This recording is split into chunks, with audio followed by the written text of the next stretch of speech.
Continuando con las temáticas, el día de hoy vamos a empezar con una presentación de la empresa XCP, una presentación de la empresa Partners Colombia. La presentación de la empresa XCP será dada por el señor Juan Manuel Cuellar, gerente comercial de la empresa. Y la presentación de la empresa Partners será dada por el ingeniero Ever Posada, el cual es el ingeniero de soporte técnico y capacitación en Partners Colombia. Adicional tendremos los conceptos básicos, los tipos de sistemas, los planes de mantenimiento y al final de la sesión es importante que ustedes depositen sus preguntas en los comentarios vía mensajes con la idea de que podamos responderlas al finalizar nuestra charla. Sin ánimo de extender la conversación, agradezco mucho su tiempo y invito al señor Juan Manuel Cuellar a que inicie su conversación.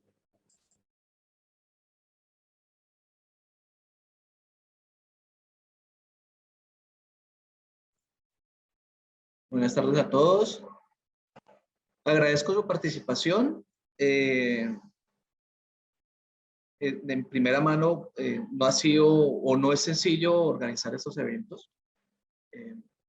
Es toda una estructura lo que debe hacerse, edificarse para poderlo realizar y pues de antemano les agradezco mucho que estén ustedes presentes. Empezamos por la presentación de nuestra empresa. XCP es una empresa que lleva más o menos 9 a 10 años en el mercado. Hemos trabajado básicamente en todo lo que es la industria llanera, lo que es Meta, Casanare, Arauca. Somos una empresa que tenemos 3 ramas de acción, que es la venta, el alquiler y el servicio técnico. Actualmente contamos con un buen surtido de distribución y representaciones a nivel comercial y a nivel de servicio técnico. Básicamente, todas las líneas que nosotros comercializamos, contamos con el respaldo técnico, tanto de taller y tanto en punto de obra o en punto donde esté el equipo trabajando. Actualmente estamos ubicados en el 7 de agosto, en la ciudad de Villavicencio, como ya les dije. Tenemos una bodega más o menos 450 metros cuadrados.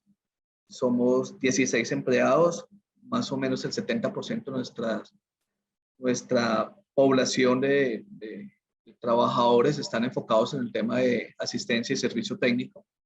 Actualmente contamos pues, con las representaciones técnicas para el tema de ventas y servicio y postventa en toda la línea de Barnes de Colombia, en todo tipo de bombas.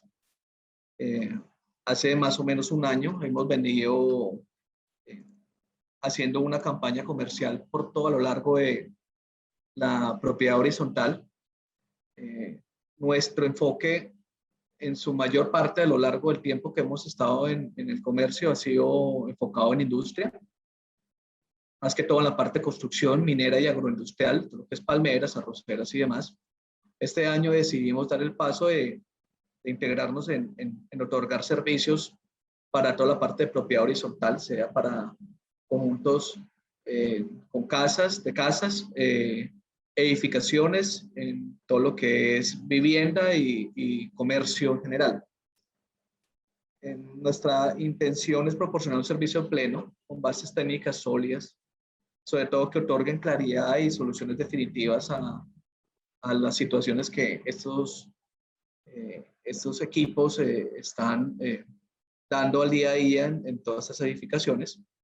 Entonces, uno de los objetivos más claros que hemos tenido al tener este acercamiento o este webinar es básicamente intentar ser más amigable el tema técnico y sobre todo para las personas que administran estas propiedades y las personas de mantenimiento puedan tener un poco más de claridad de qué clase de equipos son los que están contando en sus edificaciones y cómo funcionan, cuáles son sus principios básicos.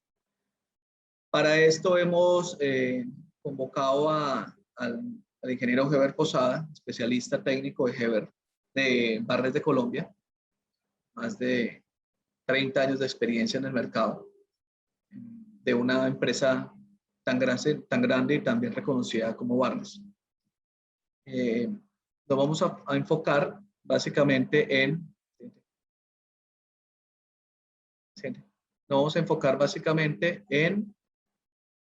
en conocer 4 tipos de equipos que son los más usados en la industria. Sistemas de presión constante, sistema de red contra incendio, sistema de eyección y las plantas de energía. Vamos a hacer una presentación, empezamos con la presentación de Barnes de Colombia y voy a invitar al ingeniero Heber Posada pues, para que nos haga una presentación de la empresa y que siga nuestro conversatorio. Heber, buenas tardes.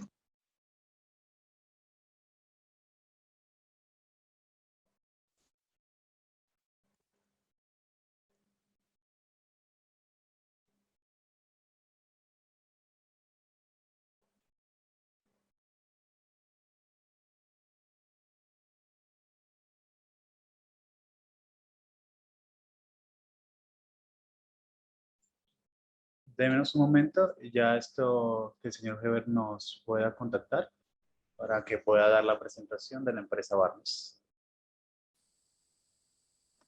Señores, buenas tardes. Buenas tardes, ingeniero. Muy buenas Gracias, tardes. perdón que se me interrumpió aquí la señal. Bueno, entonces estamos en Barnes de Colombia, una empresa que fue fundada en 1961. El próximo 8 de septiembre cumplimos 60 años de estar en el mercado colombiano, una empresa de origen norteamericano que tiene ahora, pertenece al grupo Corporación EG, que es dueña en un 90% de la empresa, y la empresa dueña de Barnes de Colombia se llama Ruhr Pumpen, que es nuestra hermana mayor en cuanto a bombas, que son las bombas de tipo industrial, petrolero y para equipos contra incendio. En Colombia nosotros tenemos unos 500 distribuidores. Somos un personal que elabora en la empresa más o menos unas 180 personas. Y estamos ubicados en Funza, aquí en la sabana de Bogotá, con un área construida más o menos de unos 9.000 metros cuadrados, donde está la planta que ensambla las bombas, las bodegas y todo lo que es almacenamiento y oficinas administrativas. Barnes de Colombia está presente en 9 países, como desde Colombia. Arrancamos desde México, Guatemala, Panamá, Perú, Ecuador, Chile, Argentina y Brasil. Entonces tenemos esas subsidiarias o filiales donde desde allí se distribuye nuestro producto, se vende nuestro producto y lo es despachado desde Colombia. La hermana mayor, que es México, ella es la principal subsidiaria con sede en Monterrey, México. Nosotros tenemos un portafolio que cubre las necesidades del mercado en cuanto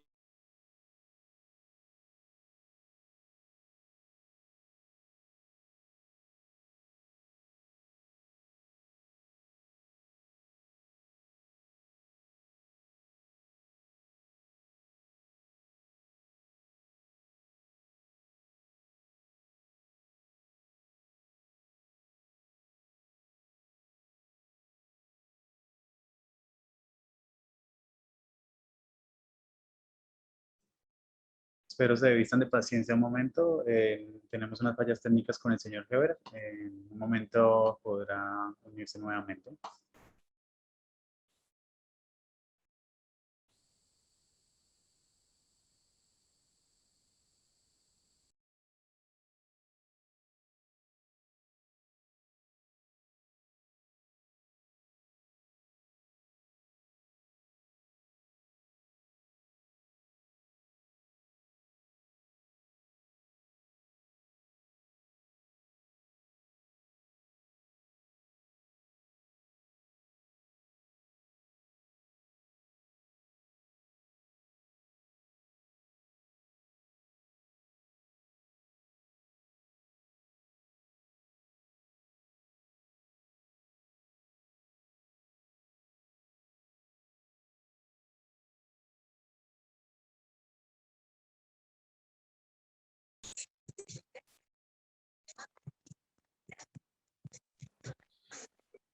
No sé qué fue lo que sucedió ha sido como difícil la comunicación con Heber. Sin embargo, yo voy haciendo apoyo mientras llega Heber, se enrola otra vez con la conversación. Estábamos comentando que estaba Heber comentando que Barnes de Colombia cuenta con un surtido grande en el tema de las necesidades de bombeo.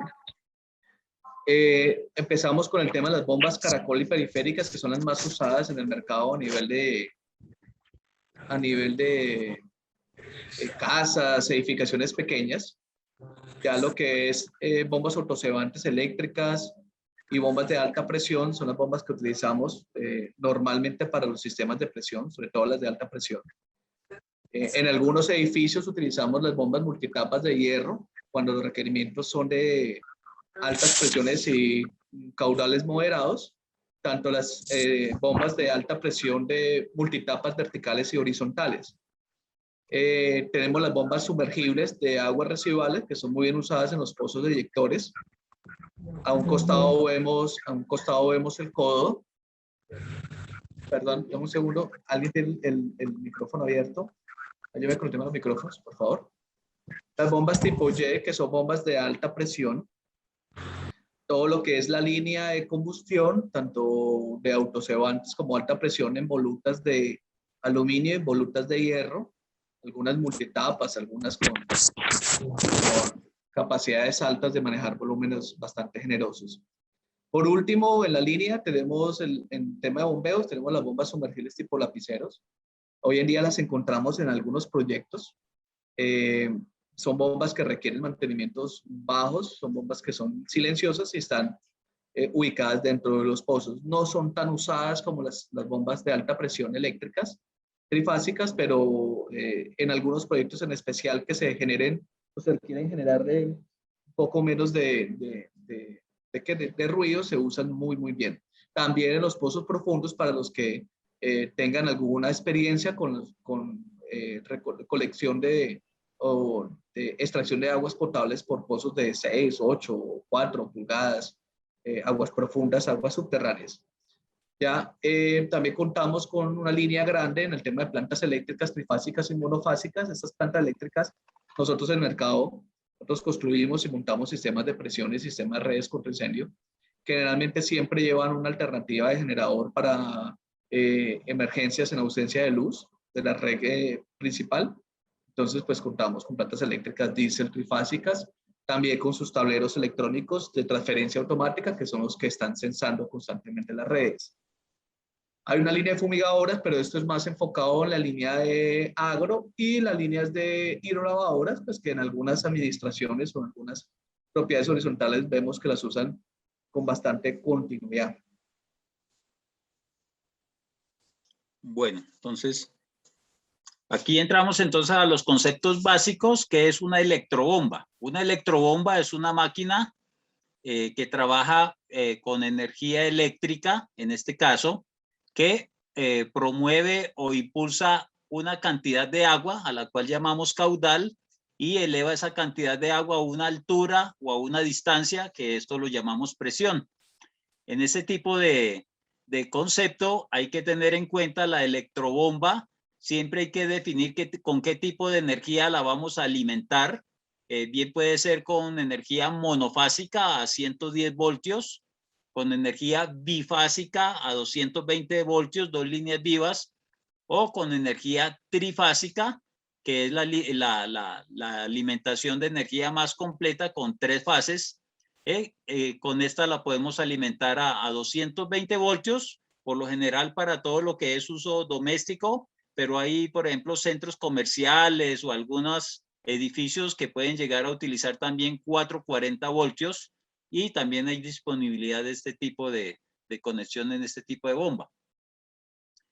Las partes fundamentales de una bomba o de una electrobomba son el motor, que es el que impulsa el trabajo de la bomba, y la parte hidráulica. La parte más esencial de esta parte hidráulica es el impulsor o el rotor o la propela o la turbina, como ¿sí? Nosotros en nuestro término lo llamamos el impulsor.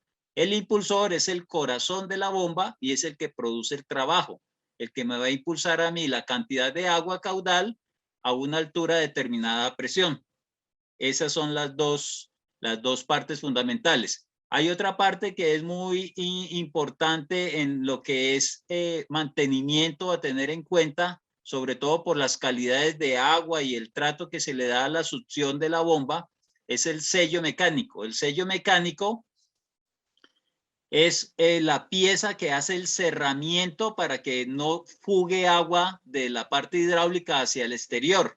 Ese sello mecánico, por lo general, es de cuidado en el sentido de que la bomba, al trabajar en vacío o al trabajar con elementos abrasivos o trabajar en seco, se puede dañar, se puede recalentar y empezar a fugar la bomba por el eje, y eso indicaría que el sello mecánico está dañado. Entonces, esos ya son cuidados que se deben tener al momento de hacer funcionar la bomba y al momento de mantener, hacerle un mantenimiento adecuado al equipo. ¿Qué es caudal? Caudal, entonces, es la cantidad de agua que pasa por una sección de tubo en un tiempo determinado. Entonces, caudal, por lo general, la unidad básica de caudal es galones por minuto o litros por segundo. Eso sería la definición de caudal. Una cantidad de agua que pasa por una sección de tubo de un diámetro determinado en un tiempo dado. Entonces, por eso las unidades son galones por minuto, litros por segundo. También hay unidades en metro cúbico por hora y ese tipo de unidades. Pero lo básico es galones por minuto. La presión es la elevación del líquido hasta el punto más crítico. Entonces, esta elevación se puede dar en metros de columna de agua o en libras por pulgada cuadrada, lo que denominamos PSI. También la presión se puede aparecer en algunos catálogos como bar o pascales o megapascales o pies columna de agua. La unidad básica en general son metros columna de agua y PSI o libras por pulgada cuadrada, que es lo que significa, ¿sí? El trabajo de una bomba, entonces, es producir estas dos dimensiones, el caudal y la presión, ¿sí? Un tercero que involucra estas dos dimensiones es el requerimiento de potencia. O sea, de acuerdo a la cantidad de caudal que va a rendir la bomba y la altura que va a rendir la bomba, asimismo es la potencia que va a requerir la bomba, y eso se puede calcular con una fórmula. Entonces, no es lo mismo una bomba que me da 50 galones con 30 metros de altura a una bomba que me da 100 galones por minuto en 80 metros de altura. Las potencias allí van a ser diferentes precisamente por esas diferencias de rendimiento de caudal y de presión. ¿Qué es una línea de succión? La línea de succión es la entrada de agua con la cual va a trabajar la bomba. Entonces, esa línea de succión por lo general está ubicada en la fuente de agua. Esa fuente de agua por lo general se puede identificar como succión positiva cuando el nivel de agua está por encima de la bomba, o como succión negativa cuando el nivel de agua está por debajo de la bomba. Casi siempre, yo diría que por ahí en un 70%, las succiones de las bombas o las bombas van a trabajar en una succión negativa. O sea, siempre las bombas van a levantar el agua por debajo de su nivel.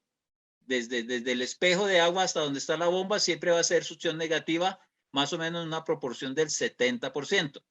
El otro 30%, hay algunos edificios que tienen succión positiva, o sea que el nivel de agua está por encima de la bomba, o sea que el piso del tanque de reserva está al mismo nivel que el piso del cuarto de bombas, entonces por eso se denomina succión positiva. ¿Qué es una línea de descarga? La línea de descarga es la línea donde va a llevar el agua la bomba. Una línea de descarga puede ser un edificio de 5 pisos o de 15 pisos o un techo de una casa donde hay un tanque acumulador, un tanque que está esperando recibir el agua para después bajarla por gravedad, ese tipo de cosas. Esa es la descarga. Por lo general, los diámetros de las tuberías, tanto en succión como descarga, suelen ser succión de mayor diámetro, descarga de menor diámetro. ¿Por qué? Para facilitar la disminución de pérdidas en la succión. En la descarga ya tiene la fuerza que nos brinda la bomba, entonces por eso el diámetro se permite sea menor, y eso existen unas fórmulas para poder calcular ese tipo de diámetros de acuerdo a ese caudal que con que va a funcionar la bomba, tanto en la succión como en la descarga. Pero ustedes siempre ven que en las instalaciones lo ideal es que la succión sea de mayor diámetro que la descarga cuando se instala la bomba para facilitar esa disminución de pérdidas. ¿Qué es un tanque hidroacumulador? El tanque hidroacumulador en los equipos de presión constante, como veremos más adelante, es el tanque que contiene una porción de aire comprimido versus la cantidad de agua que va a recibir de la bomba. Allí es porque este acumulador de agua es para darle la impresión al líquido de que se comprime. Acuérdense que el agua no es compresible, o sea, el agua no se puede comprimir, el aire sí. Entonces, cuando nosotros inyectamos agua a este tanque hidroacumulador, lo que hacemos es comprimir el aire con que se precargó este tanque, y con eso tenemos una reserva de agua para cuando la bomba se apague. Esa reserva de agua va a durar unos segundos, unos minutos, de acuerdo al volumen de ese tanque.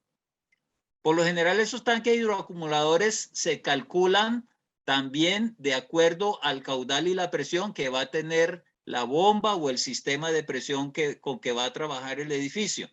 A mayor volumen del tanque hidroacumulador, mayor va a ser el tiempo de apagado de la bomba. Entonces, muchas veces es importante que no tenerle miedo a que el tanque sea de mayor volumen. Sí hay que tenerle miedo a un tanque de menor volumen, porque eso quiere decir que el equipo va a ciclar en mayor cantidad de veces por hora, lo cual va a producir un desgaste prematuro de toda la parte hidráulica y de todo el switcheo, y además de eso se está acumulando el pico de arranque de un motor que está consumiendo energía. Entonces, a mayor volumen de tanque hidroacumulador, menor ciclaje, hay mayor ahorro de energía y hay mayor tiempo de trabajo apagado de la bomba. O sea, hay menos ciclos por hora de funcionamiento de la bomba. ¿Cómo funciona el tablero de control? El tablero de control funciona a través de las señales que le envíen los sensores de presión y el sensor de nivel que se instalan por fuera del cuarto de bombas, en el caso de los tanques de reserva, donde se instaló un flotador o sensor de nivel para detectar que la bomba no vaya a trabajar en vacío. Entonces, este interruptor en realidad es un interruptor eléctrico que abre el circuito del tablero de control para no dejar funcionar la bomba por falta de agua. Entonces, mientras haya agua en el tanque de reserva, el equipo va a funcionar. Cuando esa cantidad de agua baja su nivel, o ese nivel de agua baja, entonces el switch flotador o el sensor de nivel no deja funcionar la bomba, para que la bomba no vaya a sufrir por funcionamiento de trabajo en seco o algo así que de pronto me ocasione daños severos a la bomba. ¿Qué hay dentro del tablero de control? Entonces están los contactores, uno por bomba cuando el arranque es directo, y hay otro tipo de arranque que se llama arranque estrella triángulo, cuando los motores son de tamaños por encima de 10 caballos en adelante. O sea, a partir de 10 caballos, por lo general se recomienda que el arranque, el tipo de arranque del motor sea en estrella triángulo. Cuando los motores son por debajo de 10 caballos, puede ser arranque directo. Esto para los equipos de funcionamiento convencional con presóstato. Entonces, ¿qué es el presóstato? El presóstato es el sensor de presión que está unido a la columna de agua del edificio o está en la flauta de descarga del edificio, donde este sensor tiene un rango de trabajo y ese rango fue dado por el calculista del edificio para poder dar agua por lo menos hasta el último piso, hasta el último apartamento que hay en el edificio. Entonces, ese sensor son los ojos del equipo para hacer funcionar la bomba y mantener la presión constante en el edificio.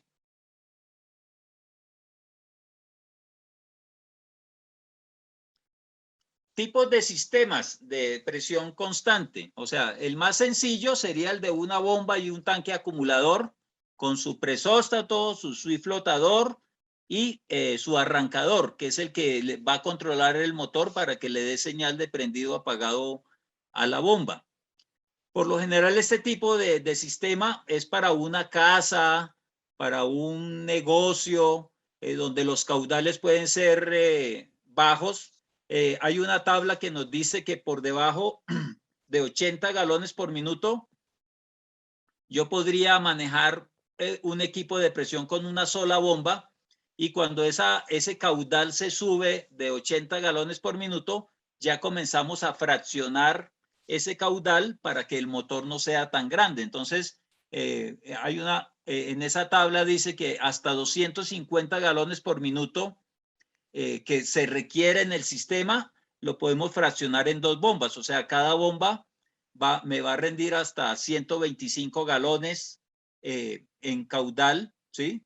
Cuando el equipo o el calculista determina que el gasto de agua en ese sistema va a ser entre 250 y 500 galones, ese fraccionamiento entonces se da en 3 bombas al 33%, y cuando el gasto de agua va a ser mayor a 500 galones, se recomienda que sea el 25% con 4 bombas. Esto para los edificios residenciales. O sea, que el fraccionamiento solamente cubra hasta el 100% del gasto que determinó el calculista para el edificio, el calculista hidráulico para el edificio. Pero, por ejemplo, en caso de hospitales o centros comerciales o colegios, por lo general ese fraccionamiento debe cubrir un porcentaje adicional. Por ejemplo, en hospitales debe ser por ahí del orden del 120%. Entonces, si tengo 2 bombas, entonces sería cada bomba al 60%. O si tengo 3 bombas, cada bomba al 40%, para dejar un remanente de caudal en caso tal de que yo tenga que desmontar una bomba para hacer mantenimiento. Esa sería como la filosofía de funcionamiento de estos equipos. En el caso de una sola bomba, entonces por lo general es para casas, campamentos de descanso, ese tipo, donde el agua, si llega a faltar la bomba, de pronto se puede estar dando por una pequeña presión del acueducto o algo así, ¿sí? Pero en caso de que sea crítica la falta de la bomba, entonces se recomiendan a partir de 2 bombas en los equipos. Esa sería la recomendación. En otro tipo de equipos, entonces hay los sistemas que llamamos Aquapress, donde los tanques hidroacumuladores tienen membrana y el tanque viene precargado con aire. Esta es la última versión de equipo convencional con presóstatos, ¿sí? El otro tipo de equipo que se puede encontrar, que de pronto ustedes lo tienen en sus instalaciones, son los equipos con tanques sin membrana y con cargador de aire. Estos equipos, los tanques, son de libre mantenimiento. Allí el que proporciona el aire para el tema de la compresibilidad del agua es el cargador de aire, que funciona en paralelo con una de las bombas del sistema. Entonces, ese tiene una diferenciación en cuanto a su instalación por ese tipo de funcionamiento que va a tener. Entonces, allí tenemos tanques con membrana convencional, con presóstatos, tanques sin membrana convencional con cargador de aire. El siguiente, por favor.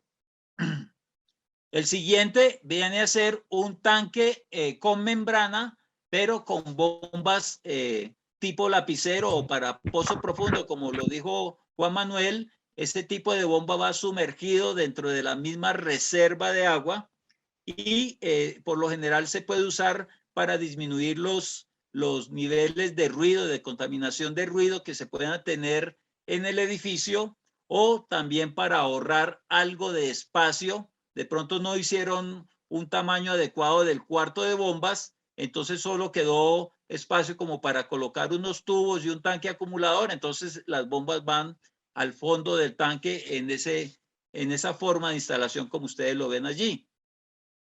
Este tipo de equipos también está siendo controlado, bien puede ser por presóstatos, o en su caso, así como ustedes lo ven allí, están con un sistema de transductor, que sería el siguiente equipo. No sé si tienes el siguiente equipo, por favor lo muestras. Ah, no. Faltó el equipo con variador de velocidad. Entonces, cuando yo les hablo de equipo convencional, de funcionamiento convencional, es un equipo que trabaja con presóstatos, o sea, con diferencial de presión. Un ejemplo, el equipo es de 5 pisos y necesita una presión de 50 a 70 libras para que lleve el agua hasta el último piso. Ese es el equipo convencional con presóstatos. El equipo con variador de velocidad, entonces tiene el sensor de presión o el transductor, y ese solamente va a trabajar en 50 libras. ¿Por qué? Porque esa la presión siempre la va a detectar electrónicamente, no necesita de ese diferencial para poder funcionar. Entonces, convencional tiene diferencial de 20 libras, 50, 70, por dar un ejemplo. Con variador de velocidad solamente tiene el transductor, que le va a dar la presión constante de 50 libras. Seguimos. Aquí tenemos un sistema de eyección. Los sistemas de eyección por lo general son ideales para controlar niveles freáticos, niveles de inundación, niveles de aguas lluvias, niveles de aguas negras o cloacales, ¿sí? Por lo general, este tipo de bomba está en los sótanos de los edificios, ¿sí? En el subnivel, que está por debajo de la alcantarilla, donde se podrían evacuar las aguas directamente. Entonces, todo subnivel o todo lo que esté por debajo del nivel de evacuación de alcantarilla, por lo general necesita de un sistema de evacuación por bombas eyectoras o bombas sumergibles, ¿sí? Lo ideal en este tipo de equipo es que las bombas sean en parejas, o sea, en pares. ¿Por qué? Porque al fallo de una bomba, para poder mantener esos niveles, entonces se puede producir una inundación. Entonces, casi siempre la recomendación es de que en todos los pozos de eyección se instalen 2 bombas, cada una al 100%, o sea, que cada una sea capaz de hacer el trabajo solita, pero al momento de instalarlas y de ponerlas a funcionar, ellas lo que hacen es hacer alternación en su funcionamiento para mantenerse ejercitadas, y en el caso tal de que haya exceso de entrada de agua a ese pozo, se puedan prender las 2 bombas en adición, se llama eso, ¿sí? Entonces tenemos una bomba o sea, el tablero me alterna una bomba al 100% y me rota las 2 bombas que tenga instaladas, pero en el caso de que haya un exceso de entrada de agua al pozo, hay la posibilidad de que la bomba adicione, entonces ya hay 2 bombas prendidas, o sea, ya hay un 200% funcionando, lo cual es ideal para cualquier emergencia, o en el caso de que usted sacó la bomba mantenimiento, pues mantuvo ese 100% allí para no tener el riesgo de inundación.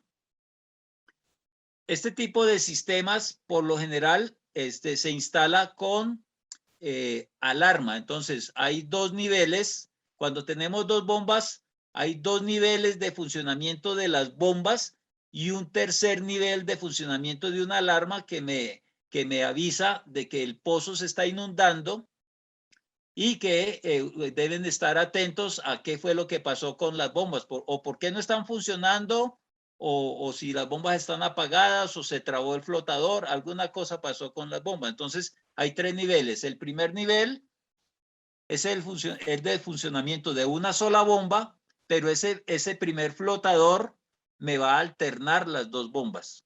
¿Sí? Si la bomba no fue capaz de evacuar con el flotador de primer nivel, el agua sube al segundo nivel, entonces enciende la segunda bomba para apoyar y adicionar el caudal de la primera. Y ya, si las 2 bombas no pudieron con todo el caudal o de pronto están apagadas y ese tema, el nivel va a subir y va a hacer prender la alarma, la cual va a avisar o debe avisar para que todo el mundo esté alerta de qué pasó con el sistema eyector. Por lo general, este tipo de bombas, y esa es una recomendación para, de pronto, ustedes tienen equipos ya instalados, pero este tipo de bomba se debe instalar con cheque y válvula de corte por bomba. Y ese cheque o válvula de retención debe ser tipo cortina, nunca debe ser tipo hidro. ¿Por qué? Porque cualquier sólido se puede atascar la válvula y generar una recirculación de agua, lo cual puede generar una inundación o un exceso de trabajo de la bomba o algún mal funcionamiento del equipo. Entonces, por lo general, este tipo de instalación debe ser con cheque tipo cortina, y en el orden que ustedes están viendo allí en el esquema va la bomba, la unión universal o la unión brida o la unión borracha o la unión Dresser. Después sigue el cheque tipo cortina y después la válvula de corte para control de esa bomba. Otra disposición que se debe tener siempre y que es muy recomendable y que a veces se olvida es que la manipulación de las bombas debe ser a través de una cadena, porque ella tiene su argolla para poner esa cadena y poder ser izada, porque mucha gente en los mantenimientos de estos equipos a veces tratan de manipular la bomba desde el cable de alimentación eléctrica y casi siempre esto se puede dañar y entonces ahí llegan a gastos innecesarios por falta de esta cadena o porque la cadena se dañó o no necesariamente puede ser una cadena metálica, sino de estas manilas sintéticas que no se pudran dentro del agua que está manejando la bomba, pero es importante tener este punto de sujeción de la bomba para poder ser izada. Las partes de este tipo de bomba sumergible son muy importantes en el sentido de que el motor, por ejemplo, está inundado en aceite dieléctrico. Entonces, ¿qué quiere decir esto? Que al momento de instalar o de que ustedes estén haciendo funcionar este tipo de bomba, lo recomendable es que la bomba siempre esté cubierta de agua. O sea, que el nivel mínimo de funcionamiento de la bomba es hasta donde empieza la bomba realmente físicamente hablando, ¿sí? Entonces, ¿eso qué quiere decir? Que dentro del pozo, una bomba de este tipo más o menos tiene una altura de unos 40, 45, 50 centímetros de altura. Yo debo mantener el pozo donde está instalada por lo menos a un nivel de agua de esos 50 centímetros para que la bomba se mantenga cubierta. ¿Por qué? Porque ese es el medio de refrigeración de ese motor. O sea, el intercambio de calor entre esa carcasa y el agua que la rodea es la forma como se ventila el motor de esa bomba. El aceite dieléctrico, por lo general, se debe tener cuidado de no contaminarlo con agua, porque entonces el aceite es dieléctrico, o sea, no deja transmitir la energía. Si al momento de que le entre cualquier cantidad de agua a ese aceite, pierde la capacidad dieléctrica y entonces el motor empieza a subir el amperaje, queriendo decir que el aislamiento se está perdiendo y de pronto puede quemar el motor. Esa sería una de las consecuencias de esa contaminación del aceite. Otra cosa importante, en algunas bombas que suelen ser monofásicas, ¿sí? Hay un aparatito que se llama el capacitor o el condensador. Ese condensador por lo general se puede dañar por mal voltaje de alimentación a la bomba. Entonces, si tenemos, por ejemplo, una bomba a 110 voltios y lo estamos alimentando con 90 voltios, entonces es posible que ese condensador se estalle y entonces ya después la bomba no me va a arrancar. Esa es una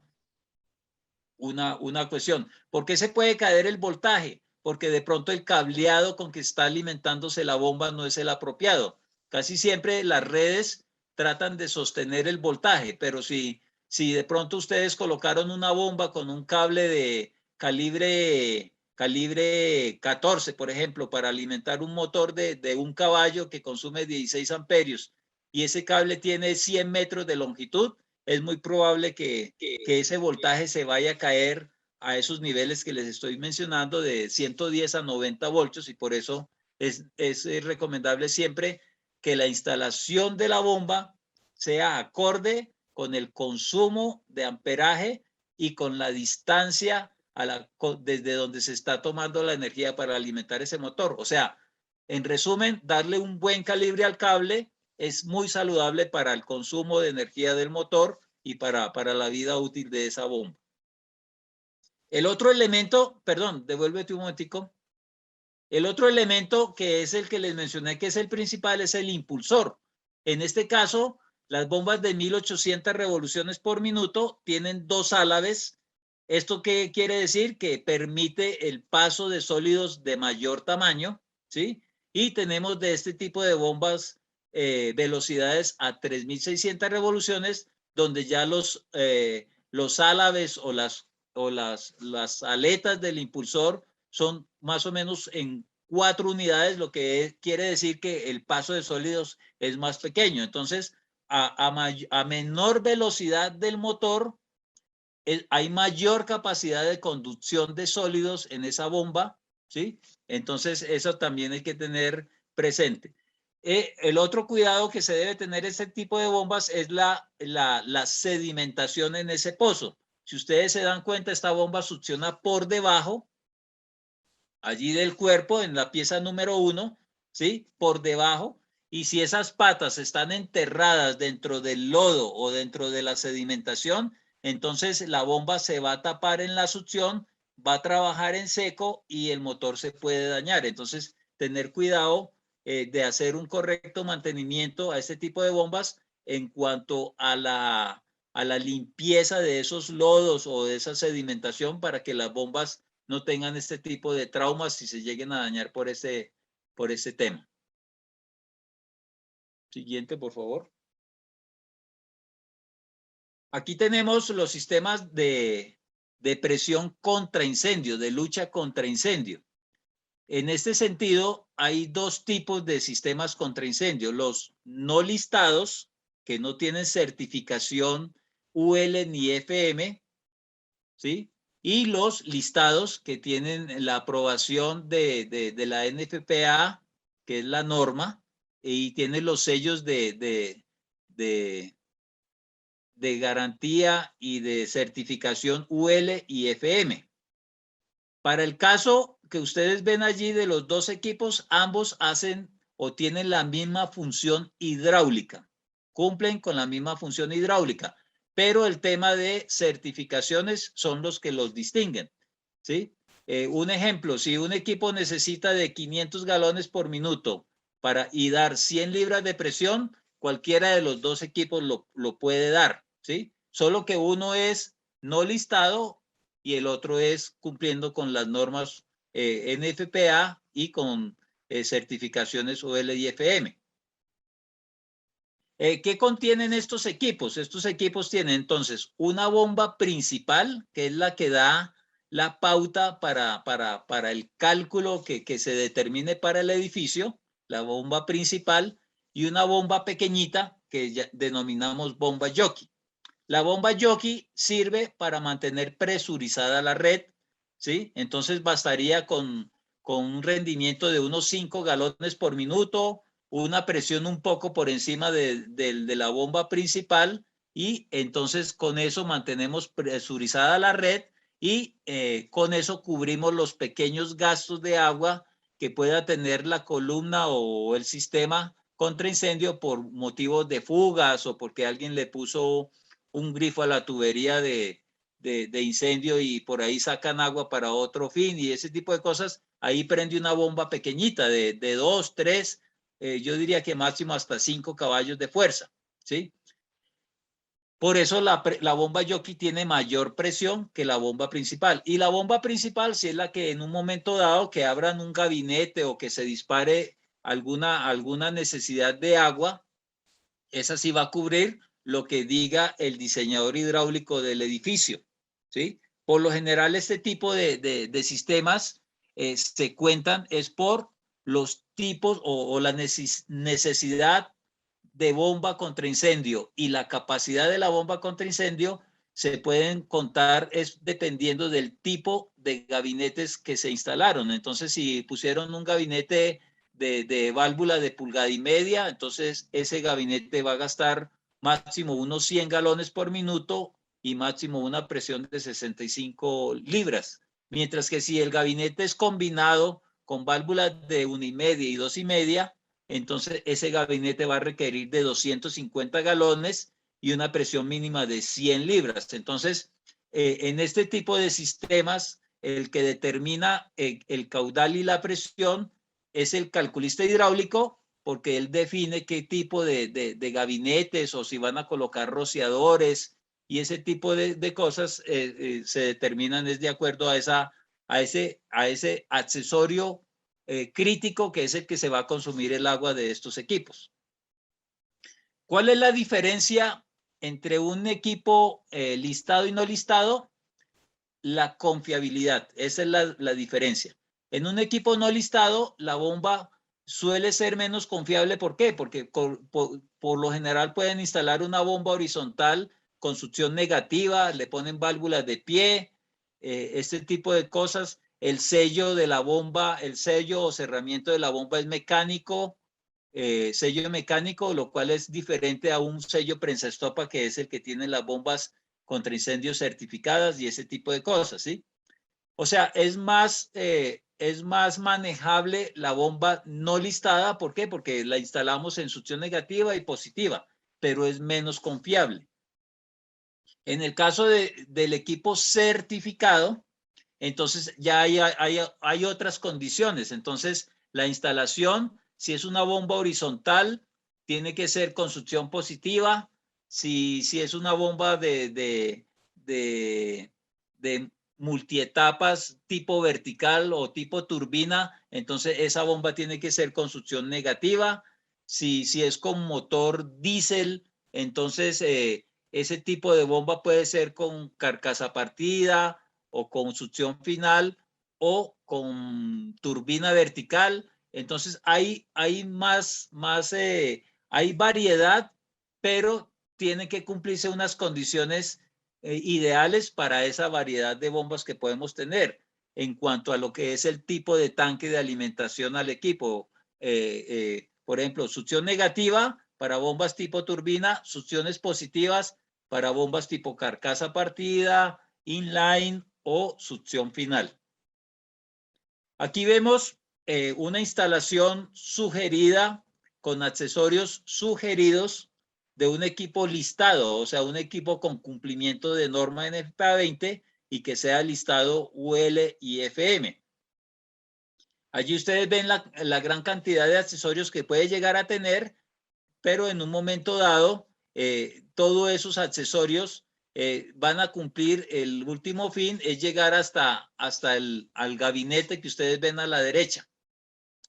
Ese es todo el objetivo de que podamos suministrar a ese gabinete una cantidad de agua adecuada de acuerdo a su clase de gabinete en presión y caudales que ya les mencioné anteriormente. Entonces, ese es el objetivo. Ahí ven ustedes la instalación de la bomba jockey también, donde esa bomba jockey, lo que les decía antes, solamente está para mantener la red presurizada y para contener o suministrar los pequeños gastos de agua que se puedan dar en un momento dado sin necesidad de prender un motor de 50 o 75 o 100 caballos de fuerza para cubrir un gasto que fue accidental. Esa es la idea de esa bomba jockey. Pasemos, por favor. Entonces, lo que les mencionaba de los tipos de bombas listadas, entonces tenemos la bomba carcasa partida, que es la bomba por excelencia, muy robusta, ¿sí? Por lo general, este tipo de bombas casi siempre se utilizan para caudales por encima de 500 galones por minuto y presiones por encima de 150 libras. Sería como el uso más adecuado.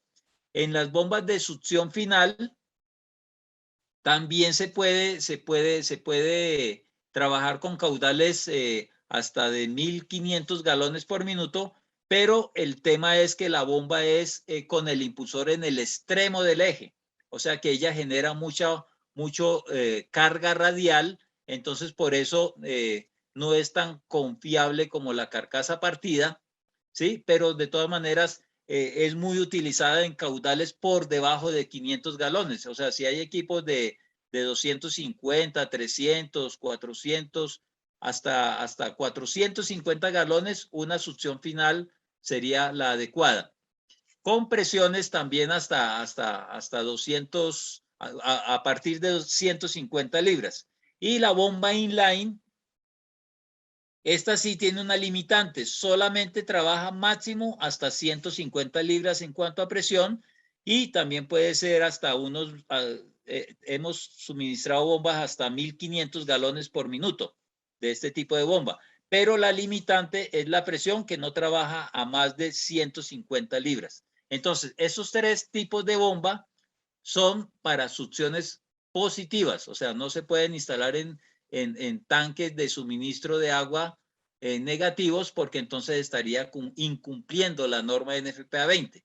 La única que cumple es la bomba que ustedes ven a su derecha, que es la bomba BTP, o sea, bomba de turbina vertical, que esa bomba entonces se instala sobre la placa del tanque de succión negativa y ella entonces está sumergida dentro de esa agua que contiene ese tanque. Entonces, por eso es ideal para ese tipo de funcionamiento. Esos serían los 4 tipos de bombas que podemos suministrar tanto en lo que es alimentación eléctrica y también con motor diésel. También hay en esa versión. Aquí tenemos los diferentes tipos de tableros de control, donde esos tableros de control son lo que se denomina a la izquierda el GPY o el GPS, son entonces tableros de arranque estrella triángulo, para lo que les mencioné antes, motores por encima de 10 caballos de fuerza, estrella triángulo, y lo que se denomina GPS sería con arrancador suave, o sea, cuando de pronto tienen ustedes algún requerimiento donde les está afectando el pico de arranque del motor, entonces el arrancador suave lo que hace es bajar un poco esa exigencia de pico de arranque del motor, eso es lo que se denomina un arranque tipo electrónico. Entonces tenemos versiones con GPY y GPS, o sea, estrella triángulo y arranque suave. Ese es solamente el controlador del motor. Aquí en el centro, en la parte superior, están los tableros GPY más GPU. ¿Eso qué quiere decir? Tablero con controlador estrella triángulo más transferencia. Si estamos hablando de un equipo listado, en la norma se lee que todos los tableros tienen que ser certificados ULFM. ¿Eso qué quiere decir? Que el tablero ideal para cualquier equipo con contraincendio listado debe ser con esta transferencia. Aquí en Colombia nosotros usamos, solemos separar, ponemos el tablero listado y la transferencia nacional, ¿sí? Eso por lo general lo pueden estar aceptando en la construcción, pero lo ideal es que el tablero fuera completo con transferencia. Los tableros para bomba jockey, lo que está abajo en color gris, esos son los tableros para las bombas jockey. Estos sí no requieren de que sean certificados FM, pero sí cumplen con una norma UL que es la 518, ¿sí? ¿Por qué? Porque ustedes ven que el interruptor de potencia está por fuera del tablero, o sea, está en la puerta del tablero. Eso quiere decir que yo puedo desconectar ese tablero desde afuera, ¿sí? Entonces, por eso es un requerimiento también de la norma 2050, la 695, donde también se requiere que esos controles se puedan desenergizar desde afuera. Si ustedes ven en los tableros rojos, hay unas palancas que bajan la energía, o sea, quitan la energía o la reponen. Entonces, ese mismo concepto está viéndose ahí en el tablerito de la bomba jockey. Y a la derecha está el tablero para controlar los motores diésel. Este sí es un tablero prácticamente genérico, donde en su interior hay dos cargadores de baterías, porque los motores diésel tienen redundancia en cuanto a sistemas de arranque, entonces tiene doble juego de baterías, tiene doble motor de arranque y por tanto el tablero tiene doble cargador de batería para poder suplir esa necesidad. Entonces ahí estarían los tableros que se requieren para un tablero, para un equipo listado, cumpliendo con FM y UL. Y aquí tenemos las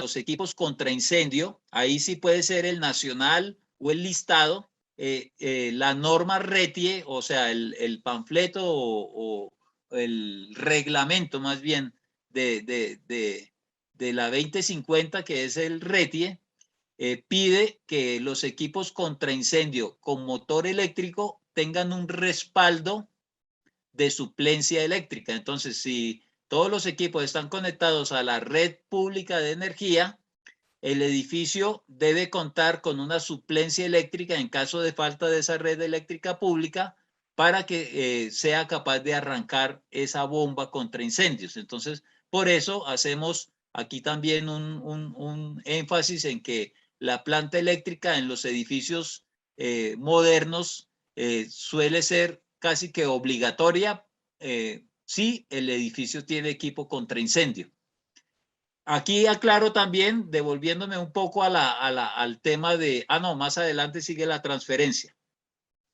Para el caso de estos sistemas eléctricos y de suplencia eléctrica con planta, hay que tener en cuenta la potencia del motor de la bomba principal, ¿sí? Casi siempre, si vamos a tener esta planta y el consumidor máximo va a ser el motor de la bomba contra incendios, este motor, esa planta debe cubrir la necesidad del pico de arranque del motor.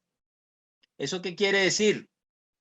Que si vamos a arrancar un motor de 10 caballos con arranque eléctrico, la capacidad de esa planta debe ser por lo menos de 6 veces esa potencia de motor eléctrico que queremos arrancar, ¿sí? Ese es el arranque directo, ¿sí? Cuando tenemos arranque estrella triángulo, esa capacidad o ese pico de arranque que va a tener el motor frente a la planta es de 4 veces el pico de arranque. Estamos hablando de pico de arranque. 4 veces la nominal del motor. Y si no queremos sufrir con ese pico de arranque tan alto, entonces el arranque suave lo baja hasta 2.7 veces ese consumo nominal del motor, ¿sí? Entonces, ¿qué les quiero decir con esto? Que para arrancar entonces un motor de 10 caballos con una planta, tendría que ser la planta de 60 kVA. Ese sería el significado de eso, ¿sí? Si ese mismo motor lo vamos a arrancar con estrella triángulo de 10 caballos, entonces la planta debe ser de 40 kVA. Y si ese mismo motor lo arrancamos con arranque suave, la planta puede ser de 27 kVA. Eso es lo que les estoy queriendo decir. Entonces, fíjense las diferencias que hay de acuerdo al tipo de arranque del motor. ¿Sí? Pasemos, por favor. Aquí tenemos la transferencia. La transferencia en las zonas comunes suele ser el sistema que le transmite de la red pública a la energía que me puede dar la planta para lo que son zonas comunes. Esas zonas comunes o de pronto hay suplencia total para el edificio y ese tipo de cosas, pero por lo general es para zonas comunes donde se alimenta eléctricamente los ascensores, los sistemas de bombas y todo lo que son luces. Eso sería la iluminación en una transferencia de zonas comunes. Hago énfasis en esto porque cuando tenemos sistema contra incendio, entonces debe haber una segunda transferencia exclusivamente para alimentar el motor del equipo contra incendio. Entonces, en ese caso, en el sistema eléctrico del edificio, por lo general se cuentan con dos transferencias. La transferencia de zonas comunes y la transferencia del equipo contra incendio. Esa sería como la necesidad y la obligación que se tiene sobre este tema de la suplencia alterna para el equipo contra incendio. Planta eléctrica que sea capaz de arrancar el equipo en el tipo de arranque que se haya especificado y su transferencia exclusiva para que ese equipo arranque. Don Juan. Estos son básicamente pues, los 4 componentes más usados en una edificación vertical. Hablemos de edificaciones verticales sobre los 5 pisos o en edificaciones horizontales de casas que están siendo alimentados por un sistema de presión. Eso es lo que más vemos. La idea de nosotros hasta el momento era, digamos que se familiarice de alguna forma los equipos para que en sus respectivos edificaciones se pueda ir dándole el nombre que es, entendiendo desde toda perspectiva cómo funcionan los equipos. Lógicamente acá tampoco podemos profundizar. Hicimos un énfasis más agresivo en el tema de la red contra incendio porque de hecho es una de las campañas principales que hemos tenido nosotros con el tema de la red. Es como dada la complejidad del sistema y la importancia con la norma, a diferencia que los sistemas de presión o los sistemas de eyección que son más mecánicos en su funcionamiento y hay que tenerlo de una perspectiva a nivel electrónica, eléctrica, de plomería, hidráulica. En cambio, la RCI nos involucra no solamente estos componentes, sino también una parte normativa bien difícil de no dejarla, que no se debe dejar pasar. Hace poco o en estos días hemos estado intensificando el tema porque en estos momentos que vemos redes contra incendio no normalizadas y normalizadas y que de pronto nosotros no lo tengamos tan en cuenta en nuestros sistemas, en el momento de una reclamación de un seguro o en el momento de un siniestro, estas compañías sí tienen muy claro estos conceptos. Entonces, el día que llegue a pasar alguna situación que ponga en riesgo vidas humanas y demás, y una condición de deterioro de la infraestructura, seguramente va a tener un condicional de aprobación sí o no, si nosotros, en la normatividad que cumpla los equipos, ¿ya? Agregando lo que estaba comentando el ingeniero Heber, la mayoría de cada 10 equipos se venden 9 no normalizados en ciertas regiones del país. Sobre todo en el centro del país, en los llanos orientales se venden más equipos no normalizados. Nuestra intención en estos días que hemos estado haciendo un recorrido con tanta intensidad, escoger estos equipos, sabemos que lo vamos a encontrar, e intentar aplicar la norma, sobre todo la NFPA 20, que nos da lineamientos tan estrictos en las instalaciones, tanto las succiones como las de descarga, como también los planes de mantenimiento que se deben aplicar para estos equipos. Si bien son equipos complejos, tampoco se debe creer que solamente personas muy especializadas pueden hacer manipulación básica de estos equipos. De hecho, también hemos intentado que en nuestros sistemas que estamos en este momento manejando, nuestro proveedor, que es la persona que está todos los días, pueda pertenecer a este plan integral y hacer una observación y una inspección diaria, y en algunos casos un encendido rutinario semanal o quincenal. La norma nos exige que semanalmente. No a veces no es posible ser tan rigurosa el sistema de mantenimiento, el sistema en plan integral, pero yo sé que con juicio se puede aplicar. ¿Algo más para agregar, ingeniero Heber? Allí sería lo de los equipos contra incendio. Es muy importante que de pronto se estén mirando los diferentes actualizaciones de las normas, porque cuando por lo general se quieren hacer remodelaciones o actualizaciones de equipo, hay veces los copropietarios de los edificios piden una auditoría, y entonces es importante que se tengan en cuenta ciertas esas normas que usted está mencionando, sobre todo en lo que nos rige a nivel de construcción en Colombia, que es la NSR 10. ¿Sí? Entonces muchas veces cuando quieren hacer alguna remodelación, una actualización de equipos, ¿sí? Hay veces pueden llegar a tener unas auditorías donde les van a pedir el cumplimiento de ese tipo de norma, porque en los edificios ya recibidos se supone que no hay problema y fueron recibidos en su momento con el cumplimiento de especificaciones y normas vigentes en ese momento. Pero cuando ya se quieren hacer ese tipo de renovaciones, actualizaciones, reposiciones, ¿sí? Todo ese tipo de cosas, entonces de pronto que venga alguien a auditar y diga, oiga, ustedes están incumpliendo, por ejemplo, lo que están viendo ustedes ahora mismo, el color de las diferentes fases, que un inspector, si no ve eso, dice, oiga, ustedes no están actualizados con el tema de los colores de las líneas eléctricas cuando son a 220 voltios. Esos colores me indican a mí que esa red es de 220 voltios. Ese es un ejemplo, ¿sí? Entonces, estar como un poquito al tanto de esa normatividad para que no los vayan a coger y no les reciban cualquier intento de modernización de sus instalaciones.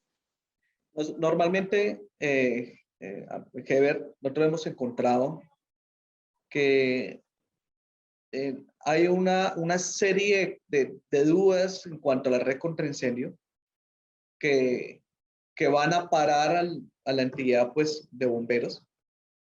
He visto digamos,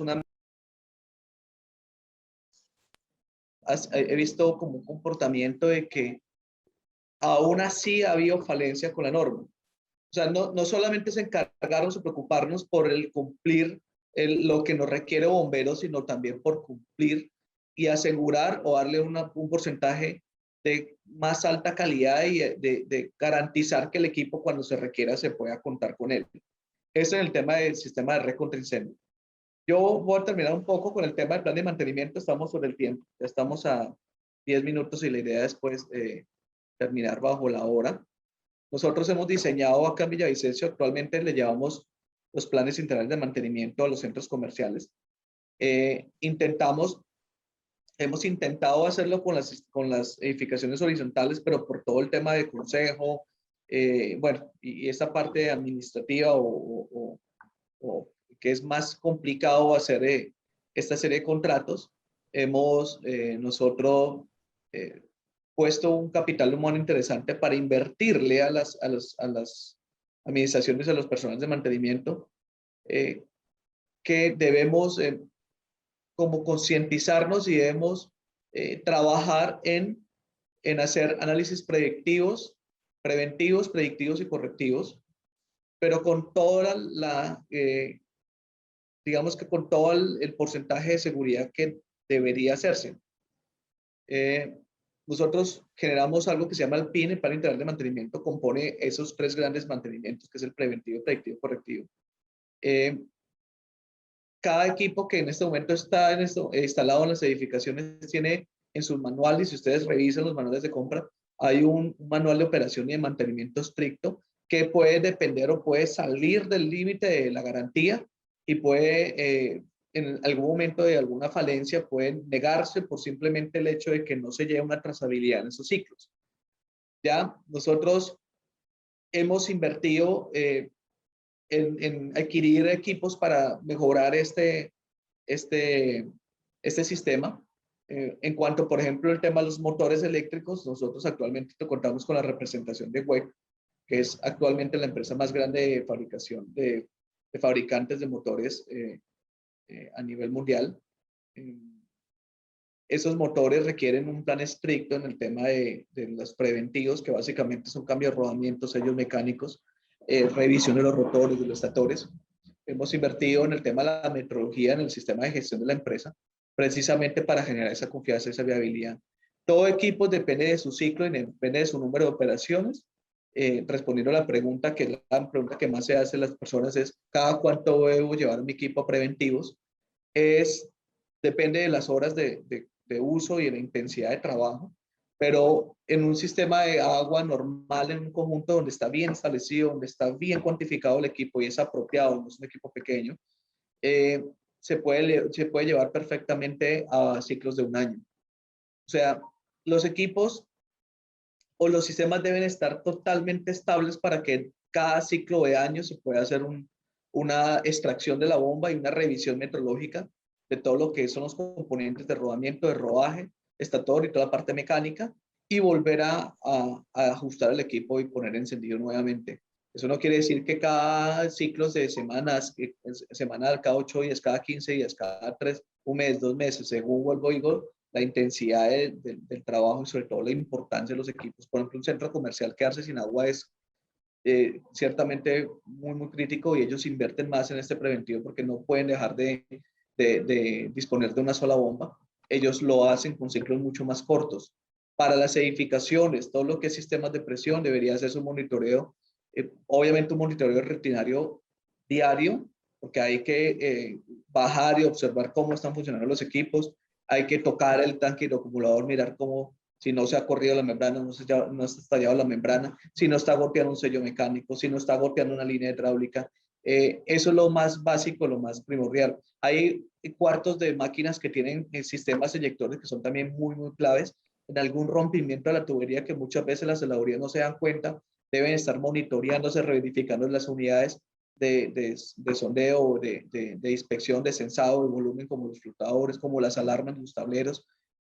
Básicamente esto es una complejidad. Nosotros intentamos, y lo hemos venido haciendo ya, como les digo, hace unos 4 o 5 meses, otorgando unas inspecciones gratuitas y dando un primer análisis de cuál es el estado del equipo. Nosotros sí garantizamos que el equipo en un muy buen estado tiene que generar unos ciclos o tiene que alargar los ciclos de mantenimiento considerablemente. Vuelvo, le digo, y haciendo una parte académica con estas personas que son tan primordiales como las personas de mantenimiento que están todos los días en operación y en contacto con estos equipos. Para terminar, esas son las tres columnas vertebrales, las 3 columnas vertebrales los 3 pilares que tienen los planes integrales de mantenimiento. El análisis predictivo, que normalmente se hace más aplicado en la industria, que es un análisis cíclico, donde empecemos a evaluar y analizar los comportamientos y revisando y digamos que analizando y concluyendo sobre un comportamiento inusual. Esto más o menos, o se puede llevar, digamos, el análisis de vibración de rodamientos, al análisis termográfico y otros comportamientos más que se pueden monitorear. Las industrias son muy puntuales en esto. Los sistemas de presión, lógicamente, no es tan habitual hacerlo, pero sí los preventivos. Las electrobombas, toda la electrobomba de alta presión, tanto los rodamientos como los sellos mecánicos tienen unas horas que deben sí o sí cambiarse, generen o no generen ruido. Nosotros ya llevamos 5 años bobinando motores y sabemos que estas máquinas son tan maravillosamente resistentes que pueden llegar a un momento de estar bien, el otro día ya estar arrastrada y en ruptura las bobinas. Y ustedes pueden decir, bueno, no, nunca escuchamos un sonido, nunca escuchamos un comportamiento inusual en el equipo. Y el análisis correctivo, hay que acostumbrarse y hay que exigir que los equipos pasen por lineamientos métricos donde se toman decisiones, donde un equipo se puede determinar si un rotor tiene una desbalance, si una camisa tiene un diámetro fuera de norma. Todo esto ya es matemático. Ya hoy en día se encuentran normativas que son bastante estrictas en estas metrología. Hay que hacerlo, hay que exigir a las personas que hacen estos mantenimientos que entreguen informes bien sustentados, no de la forma más, digamos que más tranquila, sino la forma más informal, sino al contrario, de la forma más profesional posible. Ya creo que terminamos acá, Heber. Agradezco a las personas que asistieron al webinar. Estamos sobre la hora. Hay una pregunta de Kevin, donde me está preguntando que si los cheques bola funcionan. O sea, los cheques de bola funcionan siempre y cuando se instalen verticalmente con flujo hacia arriba.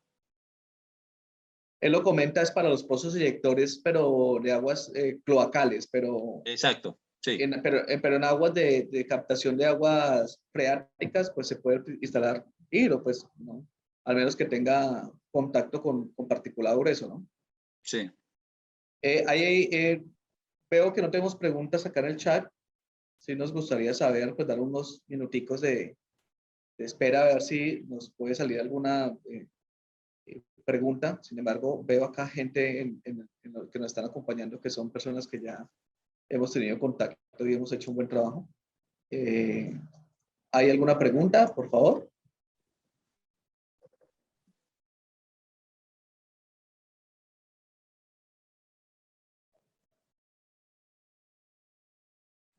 Es que el tema es bien técnico, por eso hemos estado haciendo los recorridos literalmente edificio por edificio, haciendo los diagnósticos, y ahí sí tenemos momentos fuertes donde discutimos los diferentes factores que están involucrando el buen funcionamiento de los equipos. Creo que no tenemos preguntas. Pues nos despedimos. Ya son las 7:28. Mira, nos fue bien, Heber, con el tiempo. Sí. Balcón de Toledo, agradecerle por la charla.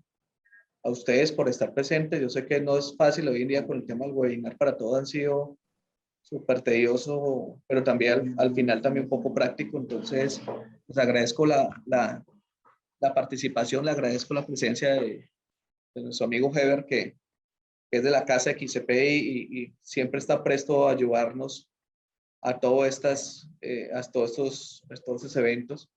Muchas gracias. Muchas gracias a ustedes. Nos estamos despidiendo, Heber. ¿Algunas palabras? Bueno, muchas gracias por la atención y esperamos haber contribuido con algo de este mundo que son las bombas, y esperamos encontrarnos en una próxima oportunidad. Para cualquier efecto, por favor, consultar aquí con Juan Manuel para cualquier necesidad que se tenga. Muchas gracias por la atención. Muchas gracias y buen día. Hasta luego. Bueno, buen día. Chao. Gracias. Vale, hasta luego. Muchas gracias a todos. Espero vernos en una próxima ocasión. Muy amable, muchas gracias. Gracias, muy gentil por la información.